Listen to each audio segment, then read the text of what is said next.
एक बार की बात है, एक बहुत बड़ी आर्ट गैलरी ने कॉन्टेस्ट डिक्लेयर किया।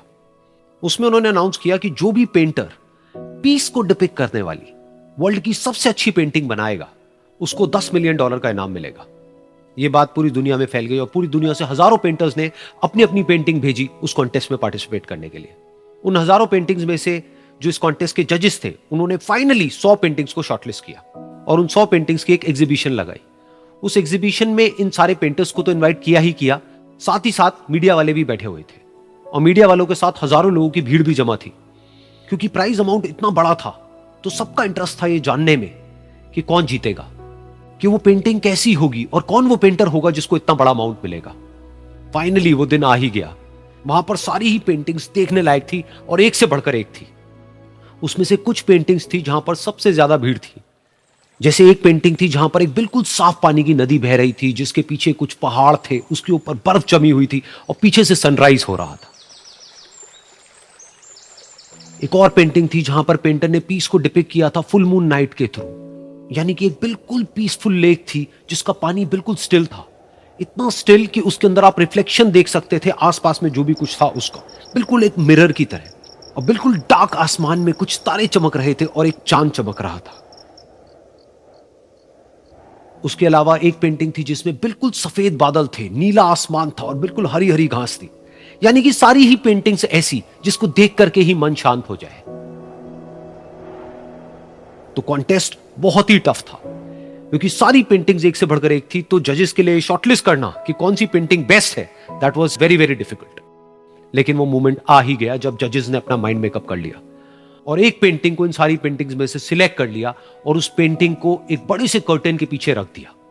सामने वो सारे पेंटर्स बैठे हुए थे, मीडिया वाले थे और हजारों लोगों की भीड़ थी। सबकी क्यूरियोसिटी बढ़ती चली जा रही थी क्योंकि अमाउंट बहुत बड़ा था। लेकिन जैसे ही वो पर्दा हटा और सामने से सबने उस पेंटिंग को देखा तो सब हैरान रह गए। सब एक दूसरे की शक्ल देखने लगे। किसी को कुछ समझ नहीं आ रहा था कि एक्चुअल में हो क्या रहा है, क्योंकि वो पेंटिंग जो वहां पर दिख रही थी वो दूर दूर तक शांति को डिपिक्ट नहीं कर रही थी। तो सबको लगा कि शायद उस आर्ट गैलरी से कोई गलती हुई है या जजेस से कोई गलती हुई है और किसी गलत पेंटिंग को वहां पे रख दिया है। तो कुछ पेंटर्स एक साथ गए, जाकर के उस आर्ट गैलरी के ओनर से मिले और जाकर के उससे पूछा कि क्या ये कोई गलती है, गलती से कहीं कोई गलत पेंटिंग तो आपने वहां पे नहीं रख दी है। तो आर्ट गैलरी वाला थोड़ा सा मुस्कुराया और बोला, नहीं ये पेंटिंग बिल्कुल ठीक है, जजेस ने इसी पेंटिंग को सिलेक्ट किया है और यही पेंटिंग आज की विनर है। सारे पेंटर्स ये जवाब सुन करके गुस्से से भर गए और सबने मिल करके रिवोल्ट कर दिया। और ये देख करके सारे मीडिया वाले अपनी अपनी जगह से खड़े हुए और भागते हुए गए उस आर्ट गैलरी के ओनर के पास में और अपने अपने माइक्स उनके मुंह के आगे कर दिए। तो अगेन वो आर्ट गैलरी का जो ओनर था वो हल्का सा मुस्कुराया और उसने कहा कि मुझे कुछ बोलने से पहले एक बार इस पेंटिंग को आप लोग ध्यान से देखिए, थोड़ा पास से देखिए, शायद आपको कुछ ऐसा नजर आए जो दूर से नजर नहीं आ रहा है। क्योंकि आप सबने एक चीज तो देख ली कि इस पेंटिंग में आंधी है, तूफान है, चारों तरफ सब कुछ तहस नहस हो रहा है, आसमान में बिजली कड़क रही है, काले बादल हैं, ये सब तो आपने देख लिया। लेकिन एक चीज नहीं देखी कि इस पेंटिंग में एक घर भी है। उस घर में एक छोटी सी खिड़की है जहां पर एक आदमी खड़ा हुआ है। ध्यान से जाकर के देखिए, वो जो आदमी खड़ा हुआ है और बाहर देख रहा है उस घर से, उसके चेहरे पर कोई डर नहीं है बल्कि एक हल्की सी मुस्कान है, एक ठहराव है, एक सुकून है। और यही है शांति का असली मतलब।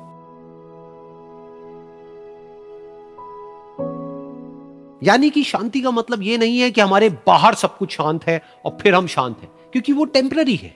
असली शांति का मतलब यह है कि हमारे बाहर चाहे जो कुछ भी हो रहा हो, हम अंदर से पूरी तरह से शांत हैं, हमारा मन शांत है।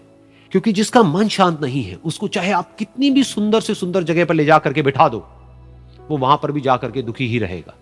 लेकिन दूसरी तरफ से जिसका मन शांत है, उसके बाहर चाहे कुछ भी हो रहा हो, चाहे मौसम कैसा भी हो, चाहे उसके आसपास में सब कुछ तहस नहस हो रहा हो, तूफान हो, लेकिन वो अंदर से बिल्कुल शांत रहेगा। और यही है शांति का असली मतलब।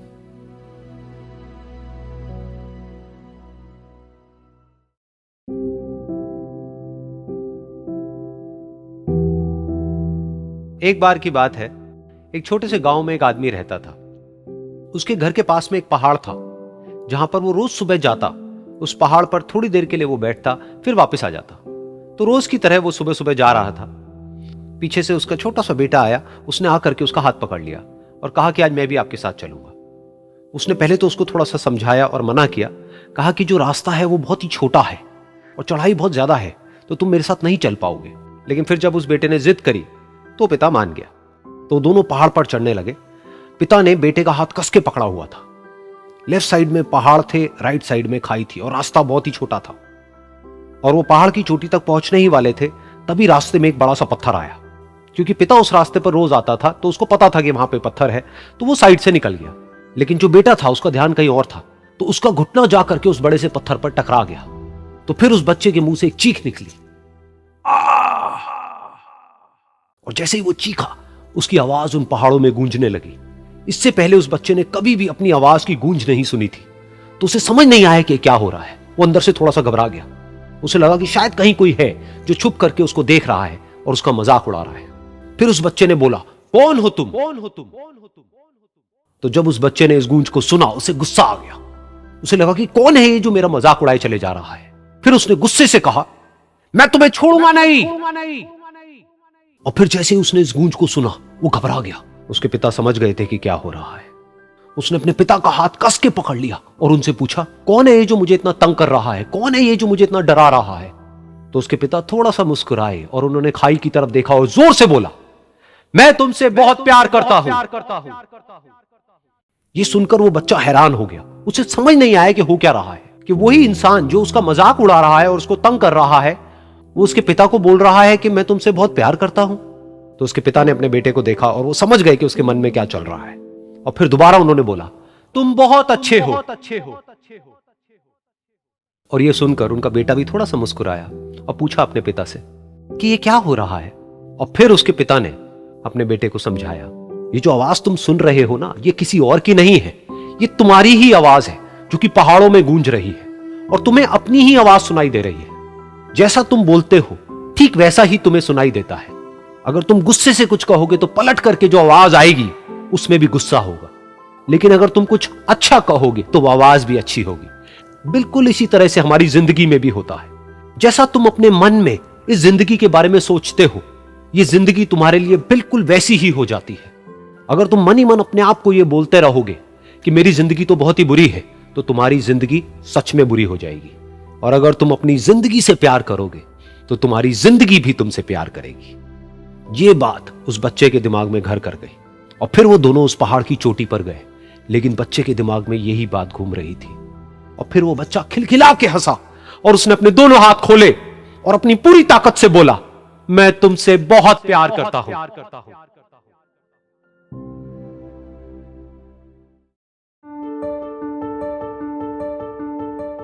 एक बार की बात है, एक बहुत बड़ा नेता एक साधु के छोटे से आश्रम में गया, क्योंकि उसने बहुत सुना था उस साधु के बारे में और उसके मन में आया कि मैं एक बार जाकर के देखता हूं कि लोग इतनी तारीफ क्यों करते हैं उसकी। तो जब वो उस आश्रम में गया तो वहां पर एक छोटा सा कमरा था जहां पर एक कालीन बिछा हुआ था। वहां पर कुछ लोग बैठे हुए थे नीचे और साधु जी सामने बैठे हुए थे। कुछ सवाल जवाब चल रहा था। तो जैसे ही वो अंदर गया, वो अकेला नहीं था, उसके साथ में 4 बॉडीगार्ड्स भी थे। और उसको ये आदत थी कि जहां पर भी वो जाता था लोग अपनी जगह से खड़े हो जाते थे, उसकी तरफ देखते थे, हाथ जोड़ते थे, अपना सर झुकाते थे। लेकिन यहां पर ऐसा कुछ भी नहीं हुआ। साधु ने उसकी तरफ देखा तक नहीं, क्योंकि वो साधु किसी के सवाल का जवाब दे रहे थे। लेकिन नेता को इस बात पे गुस्सा आ गया। नेता को लगा कि ये मेरी बेइज्जती है। तो उस नेता ने साधु की बात को बीच में ही काटते हुए थोड़ा गुस्से से कहा, मैं आपसे कुछ कहना चाहता हूं। साधु ने उसकी तरफ देखा और बोले, आप थोड़ी देर रुकिए, पहले मैं इनके सवाल का जवाब दे लूं, उसके बाद में मैं आपसे बात करूंगा।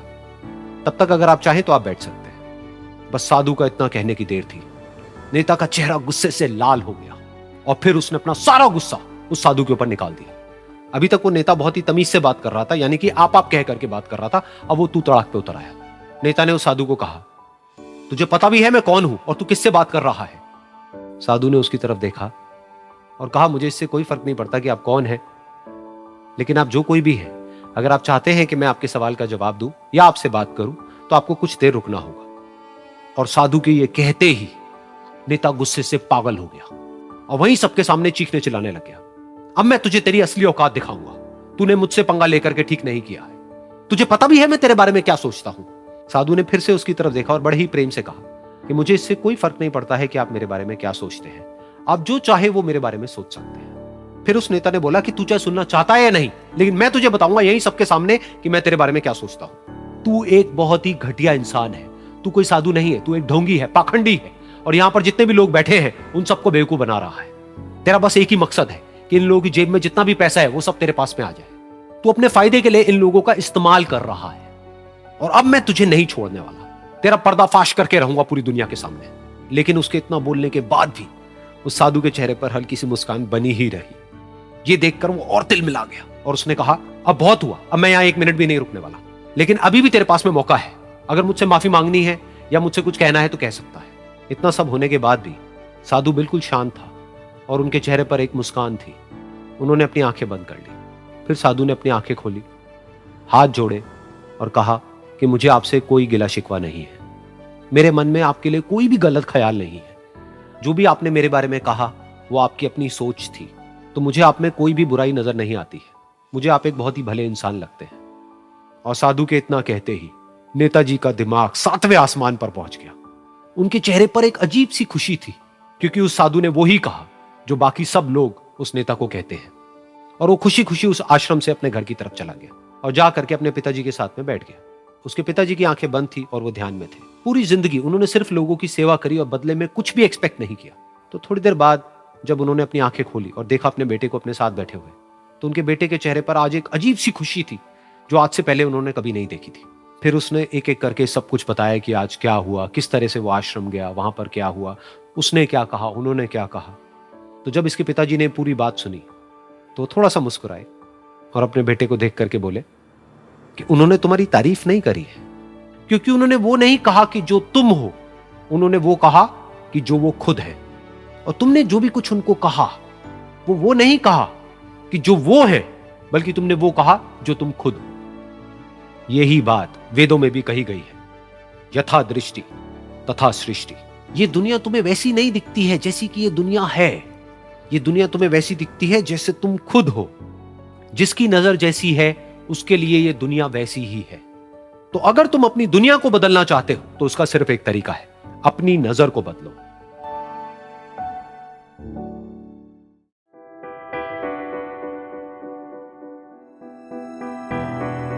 ये कहानी है एक छोटी सी बच्ची की जिसको बहुत गुस्सा आता था, बात बात पे गुस्सा आता था। और जब उसको गुस्सा आता था तो वो ये नहीं देखती थी कि उसके सामने कौन है, और जो उसके मन में आता था वो सब बोल देती थी। कई कई बार तो वो कुछ चीजें उठाती और जमीन पे फेंकती और तोड़ देती। तो उसके माँ बाप बहुत परेशान हो गए, उनको समझ नहीं आ रहा था कि वो क्या करें। उन्होंने बहुत कोशिश करी उस बच्ची को समझाने की अलग अलग तरीके से, लेकिन वो बच्ची समझ ही नहीं रही थी। फिर एक दिन उसकी माँ ने उसकी ट्यूशन टीचर से बात करी, क्योंकि ट्यूशन टीचर ही एक ऐसी थी जिसकी कि वो बात सुनती थी। तो उसकी टीचर ने उसकी माँ की सारी बातों को सुना और उनको बोला कि आप चिंता मत करो, आने वाले कुछ दिनों के अंदर अंदर ही इस बच्ची का गुस्सा पूरी तरीके से खत्म हो जाएगा। उसकी माँ को समझ नहीं आया, लेकिन फिर भी उन्होंने कहा कि कोशिश करने में क्या जाता है। फिर उस दिन रोज की तरह जब वो टीचर आई और वो क्लास शुरू होने वाली थी, तो उसकी टीचर ने उस बच्ची से कहा कि आज हम पढ़ाई नहीं करेंगे, आज हम एक गेम खेलेंगे। तो बच्ची ये सुन करके बहुत खुश हो गई। फिर टीचर उस बच्ची के साथ में उस घर के पीछे एक दीवार के पास में जाकर के खड़ी हो गई, और उस टीचर ने उस बच्ची को कहा कि गेम ये है कि अब जब भी तुम्हें गुस्सा आए तुम्हें कील लेनी है और यहां पर आकर के इस दीवार में गाड़ देनी है, थोड़ी सी, जितनी हो सके। फिर उस बच्ची ने टीचर से पूछा, लेकिन इससे क्या होगा? तो टीचर ने कहा कि जब ये गेम खत्म हो जाएगी तो तुम्हें एंड में एक प्राइज मिलेगा। फिर उस बच्ची ने बिल्कुल वैसा ही किया जैसे कि उस टीचर ने कहा था, यानी कि अब उसको जब भी गुस्सा आता तो वो जाती और जा करके एक कील उस दीवार में गाड़ देती। तो जैसा कि उस लड़की को बहुत गुस्सा आता था, तो पहले ही दिन वहां पर 10 से ज्यादा कीलें गड़ गई। लेकिन उन कीलों को गाड़ने के लिए उसको बार बार पीछे जाना पड़ता और जा करके उस कील को गाड़ना पड़ता। तो उसके दिमाग में आया कि जितनी मेहनत मैं लगाती हूं उस कील को गाड़ने में, उससे कम मेहनत में मैं अपने गुस्से को कंट्रोल कर सकती हूं। अगले दिन 8 कीलें गड़ी, उसके अगले दिन 6, फिर 4, फिर 3, फिर 2, फिर 1। फिर एक ऐसा भी दिन आया जब एक भी बार उसको गुस्सा नहीं आया और एक भी कील उस दीवार में नहीं गड़ी, और वो बच्ची बहुत खुश हो गई। खुशी खुशी वो अपनी टीचर के पास में गई और जाकर के उनको बताया कि देखो मैम, आज मैंने एक भी कील उस दीवार में नहीं गाड़ी है, क्योंकि मेरे को एक बार भी गुस्सा नहीं आया है। तो मैम ने उसको थोड़ी सी शाबाशी दी और मैम उसके साथ में उस दीवार के सामने जाकर के खड़ी हो गई। अब मैम ने उस बच्ची को कहा कि गेम अभी खत्म नहीं हुई है, अब तुम्हें क्या करना है कि जिस भी दिन तुमको बिल्कुल भी गुस्सा नहीं आता है, उस दिन के एंड में तुम एक कील को इस दीवार से निकाल दोगी। तो बच्ची ने वैसा ही किया, लेकिन क्योंकि कीलें बहुत ज्यादा थी तो 1 महीने से भी ज्यादा टाइम लग गया उन सारी कीलों को बाहर निकलने में। लेकिन एक दिन ऐसा भी आया जब सारी कीलें उस दीवार से बाहर निकल गई। फिर वो बच्ची बहुत ही खुश होकर के अपनी टीचर के पास में गई और जाकर के बोला कि अब उस दीवार में एक भी कील नहीं है। तो उसकी टीचर उस बच्ची के साथ में उस दीवार के सामने जाकर के खड़ी हुई। उसने देखा कि एक भी कील नहीं है दीवार में। फिर उसको उसकी एक फेवरेट चॉकलेट गिफ्ट करी और बोला कि तुम इस प्राइज को जीत गई हो। बच्ची बहुत ही खुश हो गई। फिर टीचर ने उस बच्ची से पूछा कि क्या तुमको इस दीवार में कुछ नजर आ रहा है? तो बच्ची ने कहा, नहीं मैम, इसमें तो कुछ भी नहीं है, सारी कीलें निकल चुकी हैं। तो उस टीचर ने कहा, एक बार ध्यान से देखो, शायद कुछ नजर आए। तो उस बच्ची ने दोबारा देखा और कहा, वो जो कीलें मैंने गाड़ी थी उसके कुछ निशान मुझे नजर आ रहे हैं दीवार में। जब बच्ची ने ये देख लिया, फिर उसकी मैम ने उस बच्ची को कहा, जैसे तुमने इस दीवार में कील गाड़ी और अब तुम उस कील को तो निकाल सकती हो लेकिन उसके निशान को नहीं मिटा सकती, ठीक इसी तरह से होता है जब तुम गुस्सा करती हो। जब तुम गुस्सा करती हो अपने माँ बाप पे या किसी पे भी, तो उनके दिल पर चोट लगती है, उनको दर्द होता है और वहां पर एक निशान रह जाता है। उस निशान को तुम चाह करके भी हटा नहीं सकती, फिर चाहे तुम उनसे जितना मर्जी माफी मांग लो। ये सुनकर बच्ची को अपनी गलती का एहसास हुआ और वो रोने लगी और वो भागती हुई गई और अपनी माँ के पास में जाकर के उनसे गले लग गई और अपनी माँ को बोली कि मम्मा, मैं आज के बाद कभी गुस्सा नहीं करूंगी, मुझे समझ आ गया है मैंने क्या गलती करी। और उस दिन के बाद उस बच्ची ने कभी गुस्सा नहीं किया।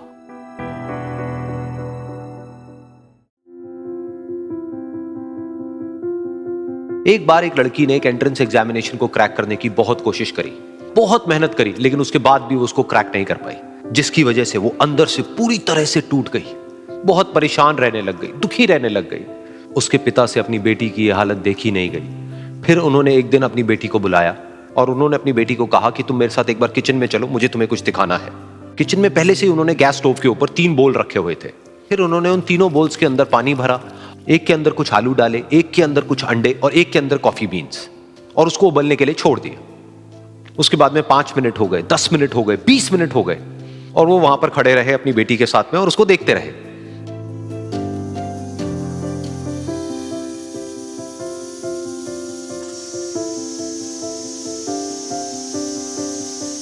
तो बेटी अंदर से थोड़ी सी इरिटेट होने लग गई, कहती है क्या कर रहे हो आप? तो उसके पिता ने कहा कि सिर्फ 1 मिनट और रुको, तुमको सब समझ आ जाएगा। फिर उसके बाद में एक एक करके उन्होंने गैस स्टोव को बंद किया और जो पहला बोल था उसमें से आलू निकाले और निकाल करके एक प्लेट पे रख दिए। दूसरे बोल में से उन्होंने वो अंडे निकाले और निकाल करके एक और प्लेट में रख दिए और तीसरे बोल में से जो कॉफी थी उसको छान करके एक कप के अंदर भर दिया और वो वहीं सामने स्लैब पे रख दिया और अपनी बेटी से पूछा कि तुम्हें क्या दिख रहा है? तो उनकी बेटी को थोड़ा सा गुस्सा आ गया। उसने कहा कि इसमें देखना क्या है, एक में आलू है, एक में अंडे हैं और एक में कॉफी है। तो उसके पिता ने कहा कि एक बार इनको छू करके देखो, शायद तुम्हें कुछ समझ आए। तो उसने सबसे पहले आलूओं को छुआ, तो जब उसको छुआ और थोड़ा सा दबाया तो वो बिल्कुल सॉफ्ट हो चुके थे। तो उसके बाद में उसके पिता ने उन अंडों को तोड़ा तो वो हार्ड थे।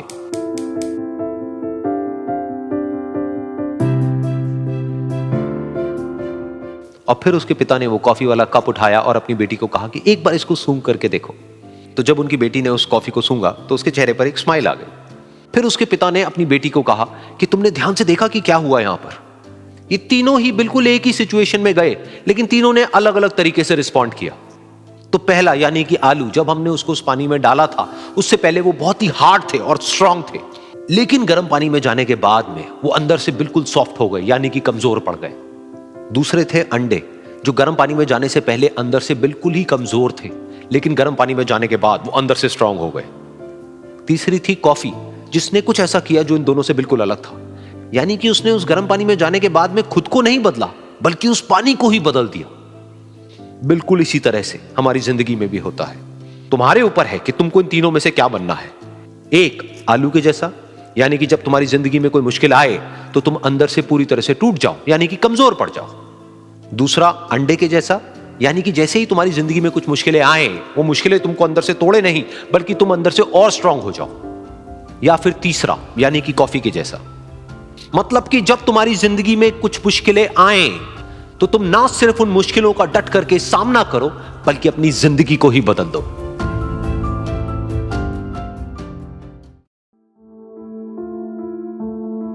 ये कहानी है 2 दोस्तों की जो कि एक छोटे से गांव में रहते थे। एक बार वो दोनों किसी काम से शहर गए और वापस अपने गांव लौट रहे थे। उनके गांव तक पहुंचने के लिए उनको एक घने जंगल से होकर के गुजरना था और जब वो उस जंगल से गुजर रहे थे तो एक दोस्त को प्यास लगी और वो पानी ढूंढने के लिए रास्ता भटक गए। थोड़ी ही देर बाद शाम हो गई और रात होने ही वाली थी। तो उन दोनों की नजर एक गुफा पे पड़ी जो कि पेड़ों से घिरी हुई थी चारों तरफ से। तो उन्होंने सोचा कि यही जगह ठीक है रात बिताने के लिए। तो दोनों ने कुछ लकड़ियां इकट्ठी करी, उस गुफा के अंदर गए और आग जला करके वहां पे बैठ गए। रात का वक्त था, गुफा के अंदर आग जल रही थी, बाहर बिल्कुल अंधेरा था और कुछ जानवरों की आवाजें आ रही थी। तो उन दोनों में से जो एक दोस्त था वो अंदर ही अंदर डरने लगा, क्योंकि उसने भूत प्रेतों की बहुत कहानियां सुनी थी कि रात के वक्त जंगल में कुछ भयानक आत्माएं भटकती हैं और अगर उनको कोई ऐसा भटका हुआ आदमी मिल जाए तो उसको नहीं छोड़ती। तो जब उसने भूत प्रेतों की बात अपने दोस्त से करी तो उसके दोस्त ने हंसते हुए उससे पूछा, क्या कभी तूने किसी भूत को देखा है? तो उसने कहा, नहीं मैंने तो नहीं देखा, लेकिन मेरे कुछ जान पहचान के लोग हैं जिन्होंने देखा है।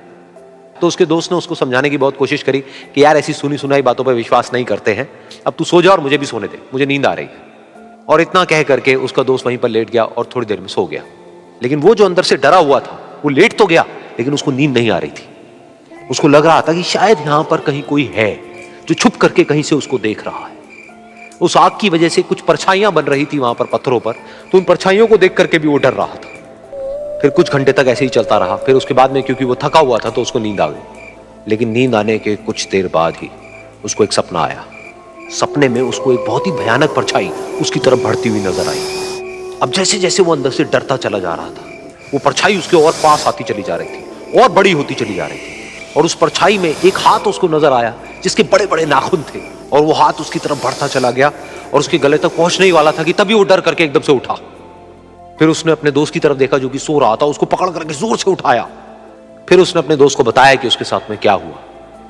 तो उसका दोस्त फिर हंसने लगा। फिर उसके दोस्त ने उसको कहा, अब अगर दोबारा से तुझे वो परछाई दिखे तो तू वही कहियो जो मैं तुझे कह रहा हूं कहने के लिए, फिर देखते हैं वो परछाई तेरा क्या करती है। तुझे अपने अंदर ही अंदर बोलना है, मैं तुझसे नहीं डरता, सामने आ। तो उसके दोस्त ने वैसा ही किया।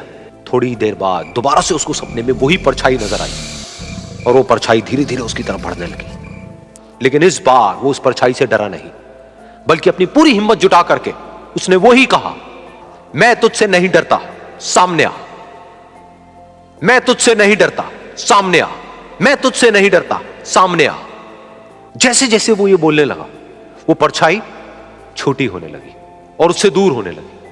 वो बोलता रहा, वो परछाई छोटी होती रही और धीरे धीरे वो परछाई दिखनी बंद हो गई। बिल्कुल ऐसा ही हमारी जिंदगी में भी होता है। हमारे अंदर जितने भी डर है, उससे हम जितना डरते हैं हम उतना ही छोटे होते चले जाते हैं और वो डर उतने ही बड़े होते चले जाते हैं।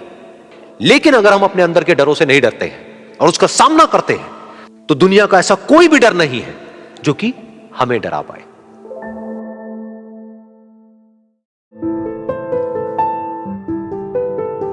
एक बार की बात है, कुछ साइंटिस्ट ने मिलकर के एक बहुत ही इंटरेस्टिंग एक्सपेरिमेंट किया।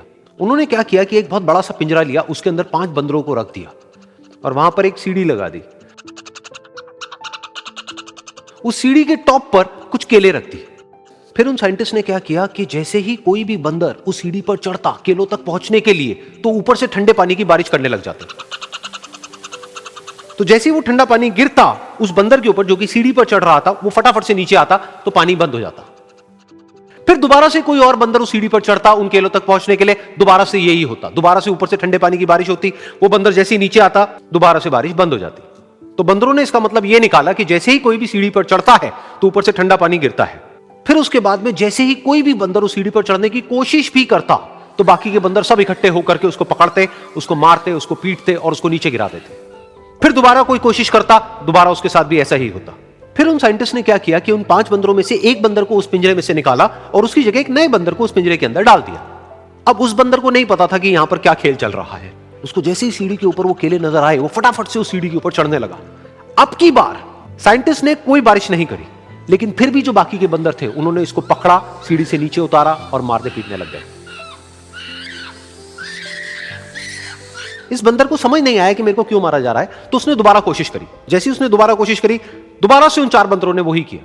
तो अब इस नए बंदर के दिमाग में क्या बैठ गया कि सीढ़ी पर चढ़ना मना है, अगर सीढ़ी पर चढ़ते हैं तो मार पड़ती है।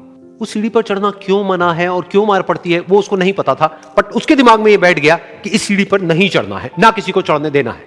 फिर दोबारा से उन साइंटिस्ट ने क्या किया कि जो पुराने 4 बंदर थे उसमें से एक बंदर को निकाला और एक नए बंदर को उसकी जगह पर डाल दिया। अब इस नए बंदर ने भी वही किया जो इससे पहले वाले ने किया था, यानी कि वो भागता हुआ गया, उस सीढ़ी के ऊपर चढ़ने की कोशिश करी, उन केलों तक पहुंचने की कोशिश करी, बाकी 4 इकट्ठे हो गए और उन्होंने उसको मारा पीटा, सीढ़ी से नीचे गिरा दिया। उसको कुछ समझ नहीं आया, उसने दोबारा कोशिश करी, दोबारा उसके साथ यही हुआ। और अब इस बंदर के दिमाग में भी यही बैठ गया कि सीढ़ी पर चढ़ना मना है और सीढ़ी पर चढ़ने से मार पड़ती है। फिर साइंटिस्ट ने एक एक करके जो पुराने 3 बंदर बचे हुए थे उसमें से भी एक एक करके उन बंदरों को निकाला और उनकी जगह पर 3 नए बंदर आ गए। अब ये 5 बंदर नए थे और किसी को भी ये नहीं पता था कि उस सीढ़ी पर चढ़ना मना क्यों है, लेकिन उन सबके दिमाग में बैठा हुआ था कि सीढ़ी पर चढ़ने से मार पड़ती है। तो कोई भी कोशिश नहीं कर रहा था, जबकि अब कोई ठंडे पानी की बारिश भी नहीं हो रही थी। वो चाहते तो आराम से उस सीढ़ी पर चढ़ते, केले तोड़ते और आपस में बांट करके खा लेते। बिल्कुल ऐसा ही हम लोगों के साथ भी होता है, यानी कि इंसानों के साथ भी होता है। हजारों साल पहले कोई प्रथा बनी होती है, कोई रीति रिवाज होता है जिसके पीछे कोई ना कोई वजह होती है, लेकिन वो वजह खत्म होने के बाद भी वो प्रथा चलती रहती है, वो रीति रिवाज चलते ही रहते हैं। किसी में इतनी हिम्मत नहीं होती है ये पूछने की कि हम क्या कर रहे हैं, क्यों कर रहे हैं। बस सबको ये पता होता है कि ऐसा ही होता है। तो वो एक्सपेरिमेंट जिसके बारे में अभी मैंने आप लोगों को बताया, यानी कि वो बंदरों का एक्सपेरिमेंट, उसमें तो बेचारे बंदर हैं, जानवर हैं, उनको नहीं पता है कि क्वेश्चन कैसे पूछते हैं। लेकिन अगर हम इंसान होने के बावजूद भी क्वेश्चन ना करें तो हमारे में और जानवरों में क्या फर्क है, सोचिए।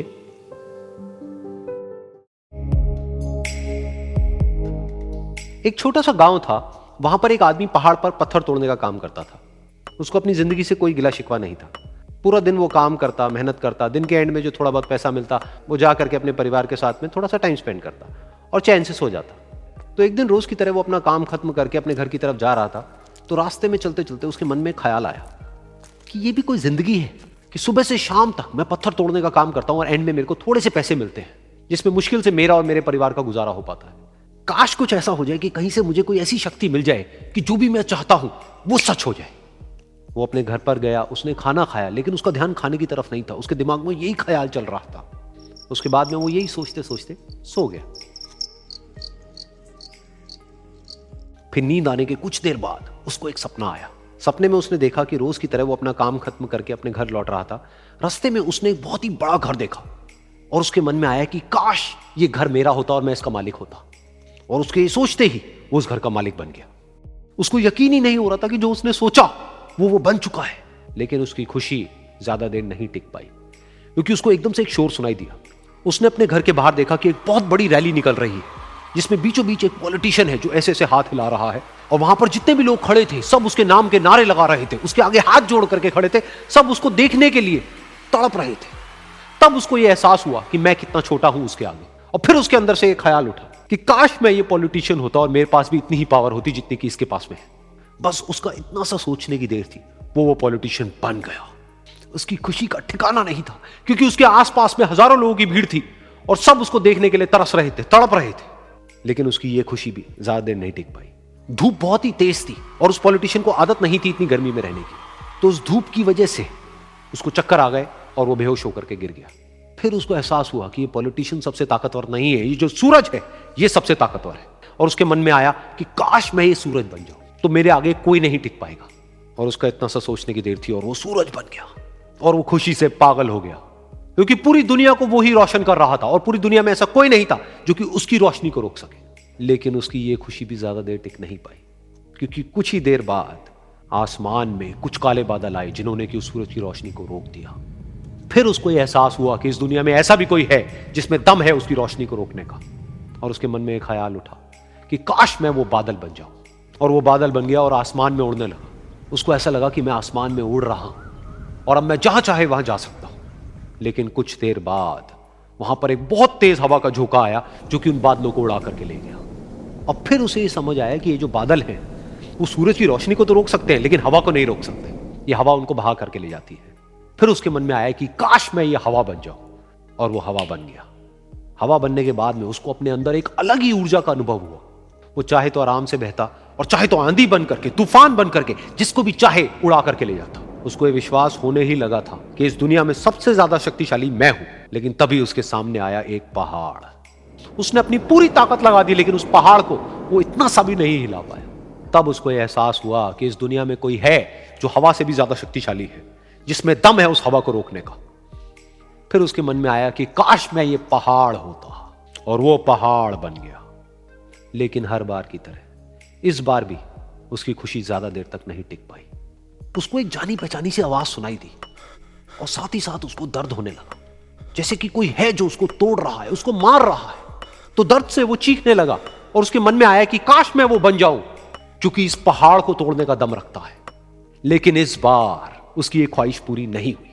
वो रोने लगा, चीखने लगा, चिल्लाने लगा, उसने अपनी पूरी जान लगा दी, लेकिन इस बार वो नहीं बन पाया। उसका दर्द बढ़ता ही चला जा रहा था और दर्द की वजह से एकदम से उसकी नींद खुली और सामने शीशा था। उसने शीशे में देखा और उसको समझ आया कि सपने में मैं वो क्यों नहीं बन पा रहा था जो मैं बनना चाहता था, क्योंकि असलियत में मैं वो ही हूं।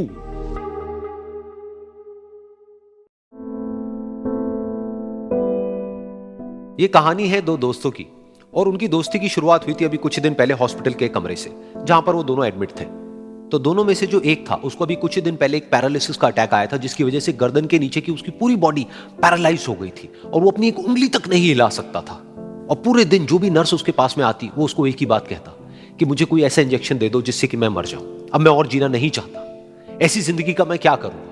तो उसका जो दोस्त था उस कमरे में, क्योंकि वो चल फिर सकता था, तो रोज सुबह और रोज शाम को उस कमरे में एक खिड़की थी, उसके पास में जाकर के खड़ा हो जाता और अपने दोस्त को बताता कि उस खिड़की के बाहर क्या चल रहा है। बिल्कुल नीला आसमान है, सफेद बादल है, हल्की हल्की हवा चल रही है और कुछ पंछी उड़ रहे हैं। एक बहुत ही सुंदर बीच है जहां पर कुछ बच्चे मिट्टी के घरौंदे बना रहे हैं। कुछ लोग हैं जो वहां पर बैठे हुए बस समुद्र की लहरों को देख रहे हैं। कुछ लोग जॉगिंग कर रहे हैं, कोई एक्सरसाइज कर रहा है, कोई पतंग उड़ा रहा है। वहां पर एक आइसक्रीम की स्टॉल है जहां पर कुछ लोग आकर के आइसक्रीम खा रहे हैं। और सनसेट के टाइम पे जो पानी है वो पूरा गोल्डन हो जाता है और चमकने लगता है। तो शुरू में तो जब उसने वो सब बताना शुरू किया तो उसके दोस्त के ऊपर ज्यादा असर नहीं हुआ, लेकिन धीरे धीरे उसके अंदर जीने की चाह जागने लगी। अब वो सुबह का इंतजार करने लगा कि जल्दी से सुबह हो और मेरा दोस्त मुझे बताए कि आज यहां पर क्या हो रहा है। कुछ दिन तक ऐसे ही चलता रहा। फिर एक दिन जब वो सुबह उठा तो उसने देखा कि सामने वाला बेड खाली है। फिर उसने नर्स को बुलाया और उससे पूछा कि क्या वो डिस्चार्ज हो गया है। तो नर्स ने कहा कि आपको तो उन्होंने बताया होगा, उनके पास कुछ ही दिन बाकी थे और कल रात को ही उनकी डेथ हो गई है। ये सुन करके उसके अंदर की उम्मीद पूरी तरह से टूट गई, क्योंकि सिर्फ उसका दोस्त ही था जिसने उसको बाहर की दुनिया से जोड़ा हुआ था, जिसकी वजह से वो जान पाता था कि बाहर क्या हो रहा है और ये दुनिया कितनी खूबसूरत है। तो कुछ दिन तक तो वो रोता रहा और उसने जीने की चाह छोड़ दी। लेकिन दूसरी ही तरफ से उसके अंदर कहीं ना कहीं एक नई चाह पैदा हुई कि काश मरने से पहले एक बार मैं खुद अपनी आंखों से देखूं इस खिड़की के बाहर कि दुनिया कैसी है। जैसे जैसे उसकी ये चाह बढ़ने लगी, उसको अपने अंदर एक अजीब सी एनर्जी महसूस होने लगी। और फिर एक दिन उसने अपनी पूरी ताकत लगा दी और किसी तरीके से वो बेड से नीचे गिरा और पकड़ पकड़ करके किसी तरह से उस खिड़की तक पहुंचा। फिर उस खिड़की को पकड़ करके वो खड़ा हुआ और खिड़की के बाहर देख लिया। लेकिन खिड़की के बाहर देखते ही वो गुस्से से भर गया। उसने जोर से नर्स को आवाज लगाई और जैसे ही नर्स आई उसने नर्स से पूछा, ये तुमने क्या किया, ये खिड़की के बाहर काली दीवार क्यों खड़ी कर दी। तो नर्स को समझ नहीं आया वो क्या बोल रहा है और वो बोली कि मुझे 5 साल हो गए हैं यहां पर, जब से मैं आई हूं तब से तो ये काली दीवार यहां पर है। तब जाकर के उसको समझ आया कि उसका वो दोस्त उससे झूठ बोल रहा था। और उसने नर्स से पूछा, अगर ये काली दीवार पिछले 5 साल से यहां पर है तो मेरे दोस्त ने मुझसे झूठ क्यों कहा। तो नर्स थोड़ा सा मुस्कुराई और बोली कि मैं ये तो नहीं जानती कि उन्होंने आपसे झूठ क्यों कहा, लेकिन मैं इतना जरूर जानती हूं कि जो भी कुछ उन्होंने आपसे कहा उसी वजह से आप अभी अपने पैरों पर खड़े हैं। तो इस कहानी से हमको यह सीखने को मिलता है कि जो हमारे शब्द हैं, जो हमारे वर्ड्स हैं, जो हम अपने मुंह से बाहर निकालते हैं, उसमें इतनी पावर है जिसकी कोई हद नहीं है। वो किसी आदमी को गिरा भी सकते हैं और उसको उठा भी सकते हैं। तो अब आपके ऊपर है कि आप अपनी इस पावर को यूज करते हो या मिस यूज करते हो।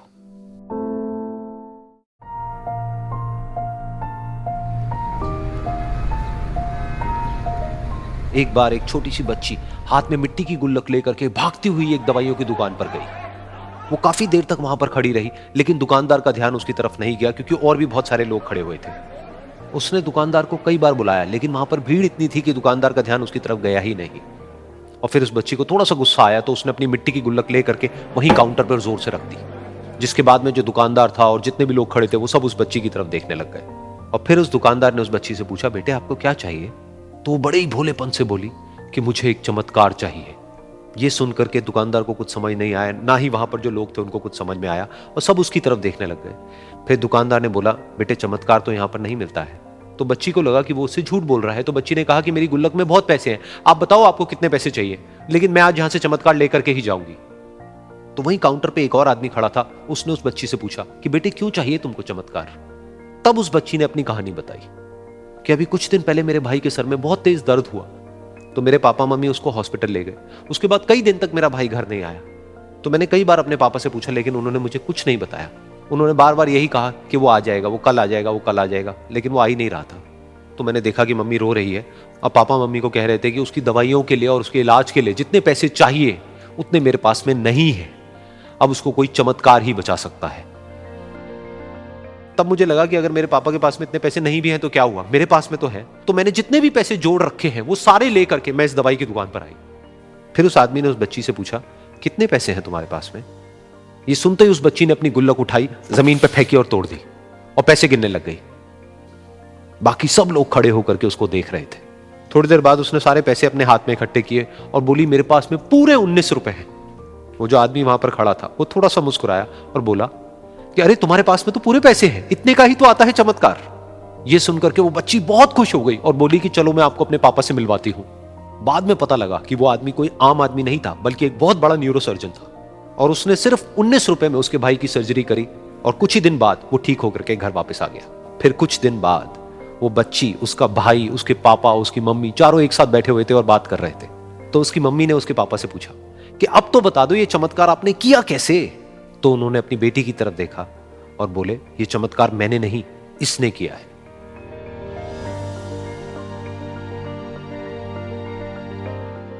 तो यहां पर एक बहुत बड़ी बात है जो हम उस छोटी सी बच्ची से सीख सकते हैं कि जिंदगी में कभी कभी ऐसा होता है कि हमको कोई रास्ता नजर नहीं आ रहा होता है और हम लोग हिम्मत हार जाते हैं। तब हमारे अंदर एक बच्चा होता है जो कोशिश करने से कभी भी पीछे नहीं हटता है।